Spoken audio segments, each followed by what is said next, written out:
Hola, buenos días. Qué gusto saludarles nuevamente en este tiempo de estudio devocional en el cual hemos disfrutado el poder estudiar la palabra y que esta sea bendición a nuestras vidas. Hoy iniciamos una nueva serie de estudios. Estos estudios tienen que ver con el último discurso que dio el Señor Jesucristo antes de ir a la cruz. Y es interesante, mis amados, mis amigos, porque las últimas palabras de una persona, ya sea una despedida, traen un interés especial.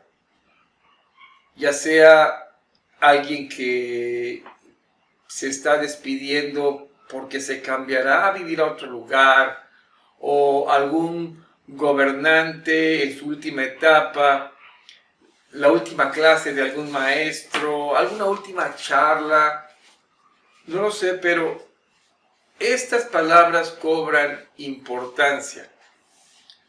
Por lo tanto, es importante escuchar aquello que se tiene que decir por último.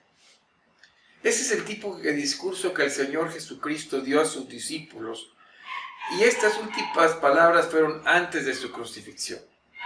Yo quiero invitarlos y retarlos a que este tiempo que tengamos de estudio, que tendrá varias etapas, podamos continuar y pueda ser de bendición a tu vida. ¿Qué te parece si oramos para pedir la dirección del Señor? Inclina tu rostro ahí en tu lugar. Gracias, Padre, por esta mañana, por permitirnos estar delante de ti. Te rogamos que tu palabra llegue a nuestras vidas con poder. Y Padre, que esta palabra transforme nuestro corazón para ti. Te lo pido en nombre de Jesucristo. Amén. Espero que tengo un cafecito, y así tengo mi cafecito ahora.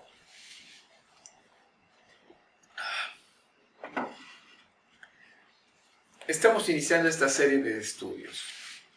Y es importante que al poner atención en este estudio, podamos ser sensibles en la palabra de Dios a aquello que el Señor Jesús específicamente nos quería decir. En aquel momento en el cual Jesús está dando este discurso a sus discípulos, había varios factores que podrían estar influyendo. Sí, estaban circunstancias con los discípulos, circunstancias específicamente con Judas, con Pedro, y cada una de ellas tenían algo importante que recalcar. Tres aspectos en estas últimas palabras del Señor Jesús. La primera eran de enseñanzas que podrían interpretar enseñanzas anteriores. La segunda, cosas que no deberíamos olvidar. Y la tercera es poder entender lo que habría por venir. Aun cuando todo este discurso puede contemplarse como una unidad y difícil de marcar divisiones, nosotros estaremos trabajando estas etapas del discurso del Señor Jesucristo. Por ejemplo, en el capítulo 14 estaremos hablando de palabras de consuelo. En el capítulo 15 estaremos hablando de exhortación. El capítulo 16 de predicción y el capítulo 17 de oración. Aun cuando vemos estas divisiones en las cuales estaremos trabajando, tomaremos también porciones más pequeñas. Insisto, estaremos observando el texto bíblico y estaremos estudiándolo y veremos qué es aquello que el Señor Jesucristo quiso estar diciendo a sus discípulos antes de ir a la cruz. En el contexto de los capítulos 13 y 14, nos encontramos en el 13 un diálogo personal con Pedro. Pedro dice, no te voy a dejar. El Señor le dice, me vas a negar 3 veces. Pero vemos luego una plática en común con todos en el capítulo 14. Pero en el 13 también encontramos que al hablar con Pedro utiliza la segunda persona del singular. Y en el capítulo 14 ya es más oratorio. En el 13 narrativo. Así que estaremos viendo estos cambios que existen en este contexto literario. Ahora, veamos las palabras de los primeros 3 versículos del capítulo 14. Escuchen lo que dice la palabra de Dios en Juan capítulo 14, versículos del 1 al 3. No se turbe vuestro corazón. Creéis en Dios, creed también en mí. En la casa de mi Padre muchas moradas hay. Si así no fuera, yo os lo hubiera dicho. Voy pues a preparar lugar para vosotros, y si me fuere y os preparare lugar, vendré otra vez y os tomaré a mí mismo, para que donde yo estoy, vosotros también estéis. Esta va a ser la porción que vamos a estar reflexionando, y estas primeras palabras del Señor Jesús: no se turbe vuestro corazón, creéis en Dios, creed en mí. Estamos encontrando un aspecto importante, y es el título del estudio de hoy: un doble imperativo. Un doble imperativo. Jesús está dando una recomendación a sus discípulos, pero no está haciendo una recomendación de una posibilidad, sino un imperativo. Tiene que ver con algo que sus oyentes tienen que hacer. Y en un sentido, este imperativo que se presenta en el primer versículo del capítulo 3 tiene un aspecto doble, negativo y positivo. La parte negativa es el aspecto de no dejar que sus corazones se turben. Y el aspecto positivo es que deben de confiar. No se turbe vuestro corazón, creéis en Dios, creed también en mí. La fuerza del imperativo negativo, mis amados, está en el verbo presente del griego y tiene que ver con la fuerza de dejar de hacer algo que se está haciendo. Era claro que él podía ver, el Señor Jesús, en la vida de sus discípulos, turbulencias. Estaban perplejos, estaban turbados, estaban atolondrados, completamente agitados. Acababa de decirle el Señor Jesús a Pedro que lo iba a negar, ¿se imaginan? Si Pedro lo va a negar, nosotros... Había un momento de crisis en la vida de los discípulos. Este imperativo negativo es difícil de percibir en el español nuestro, porque nosotros nada más tenemos un imperativo positivo, pero en el griego podemos considerar la parte positiva y la parte negativa.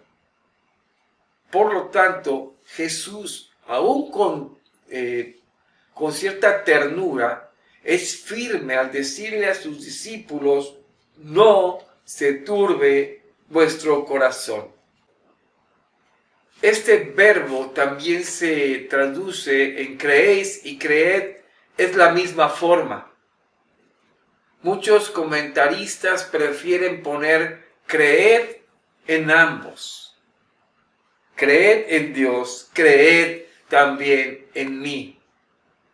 Entonces nosotros podríamos traducir este sentido, es que el vocablo de confiar es una exhortación positiva. Tenían que poner su confianza en Dios y era la única manera de poder cumplir con la prohibición anterior, poniendo su confianza en el Señor. Uno tan solo puede dejar de preocuparse cuando uno confía en Dios. Y cuando confiando en Dios caminamos, nuestras preocupaciones ceden en nuestra vida. Ahora, esta expresión es muy usual en nuestros tiempos todavía. De alguna forma es un paralelismo importante. Creed en Dios, creed también en mí. Ambos necesarios, pero también la segunda parte de esta misma expresión, que es la parte positiva, repite el concepto que se dio negativamente, ahora positivamente. Es un imperativo otra vez. Jesús no les está exhortando a que empiecen a creer en Dios, sino les está diciendo, así como confían en Dios, así como están confiando en Él, sigan confiando en Él, en Dios y en Jesucristo a la vez.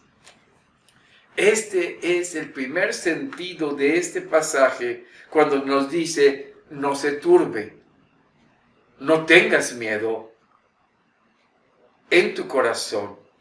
¿Crees en Dios? Creed en Dios. Creed también en Jesucristo. Ahora, la segunda parte que quiero mencionar en estos versículos, 3 versículos, es las palabras de consuelo. Es la segunda base de este pasaje. ¿Por qué? La exhortación que el Señor da a sus discípulos no es un dejar de preocuparte porque simplemente te digo que dejes de preocuparte, sino que también les da la base, la razón por qué deben dejar de preocuparse. Y esta razón por la cual el Señor les dice que deben dejar de preocuparse es la base de su confianza. Y la primera aseveración de esta base es una realidad no percibida, pero que constituye una base de nuestra fe. ¿Cuál es? Dice el versículo 2. En la casa de mi Padre muchas moradas hay. La base es tener la confianza de que en la morada de Dios, en la casa de Dios, es una realidad, en la convicción del creyente, es donde está Dios, es donde hay muchas moradas. Cuando hablamos de la morada de Dios, estamos hablando de una residencia permanente. Y ahí hay muchas residencias permanentes. Jesús insiste a sus discípulos y les dice, fíjense lo que dice, muchas moradas hay, si así no fuera, yo os lo hubiera dicho. Sus discípulos aprendieron a confiar en la palabra del Señor Jesús. Convivieron con Él durante todo su ministerio. Nunca les mintió, nunca les falló. Siempre cumplió su palabra. Nunca hubo engaño en su boca. Por lo tanto, ellos creían en lo que Él decía. Lo que Jesús afirma al decir, yo os lo hubiera dicho, es como si les dijera, ustedes me conocen lo que soy y por lo tanto pueden confiar en que no hay duda, hay algo para ustedes, hay una realidad, hay residencias permanentes. Ahora, aún hablando de la confianza de los discípulos, no solamente que ésta se pudiera alimentar en la realidad de la morada divina, sino que también a la actividad que el Salvador desempeñaría. Es decir, su propósito era de ir y preparar lugar para vosotros.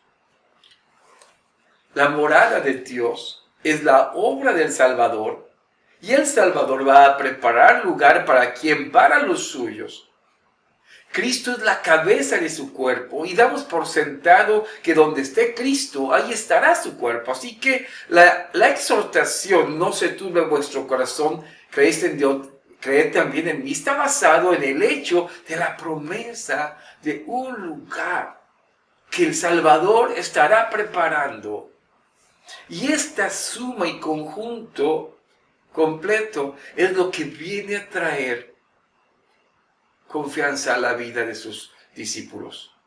Todo está relacionado. La actividad de preparar implica la presencia de los suyos con Él, y para esto es una realidad que el Salvador promete volver por sus discípulos en su segunda venida. Esto es lo que el Señor menciona aquí solemnemente en el versículo 3. Y si me fuere y os preparare el lugar, que vendré otra vez y os tomaré a mí mismo, para que donde yo estoy, vosotros también estéis. Está íntimamente relacionado. Lo que Él va a preparar, su segunda venida y la presencia de su pueblo, su iglesia con Él. Mis amados, la certeza es parte de la base de esta grandiosa posibilidad también para nosotros hoy día. Hoy día puede haber muchas circunstancias que puedan traer temor a nosotros. Habrá muchas cosas que querrán hacernos sentir inseguros. Pero si traemos a nosotros estas palabras que Jesús dejó para nuestras vidas, si decimos creer en Dios, creemos en Dios y creemos en Él. La actividad de nuestro Señor es preparando un lugar a donde iremos a morar, donde Él está. Él siempre ha cumplido su palabra. Y nuestros corazones, en medio de toda circunstancia, deben asentarse en quien es Él, nuestro Salvador, en quien cumple lo que dice y es el Hijo de Dios. Espero que sea de bendición a tu vida y que toda circunstancia, todo momento que enfrentemos hoy siempre nos haga levantar nuestra mirada, porque el Señor en quien confiamos quiere que estés donde Él estará eternamente. ¿Qué trae temor a tu corazón hoy? ¿Sabes? El Señor viene, tiene un lugar para ti. Si eres hijo de Dios, morada eterna hay para tu vida. Vamos a inclinar nuestro rostro y te invito al próximo estudio devocional, próximo lunes 9:30, estaremos estudiando el último discurso del Señor Jesucristo. Vamos a orar. Padre, gracias te damos esta mañana porque nos has permitido estar delante de ti. Oh Dios, tú eres nuestro Dios y tienes un lugar para nosotros que nuestro Salvador está preparando. Oh Padre, quita todo temor, quita toda angustia, porque tú eres fiel y cumples tu palabra. Gracias, Señor, en el nombre de Jesucristo. Amén. Dios les bendiga.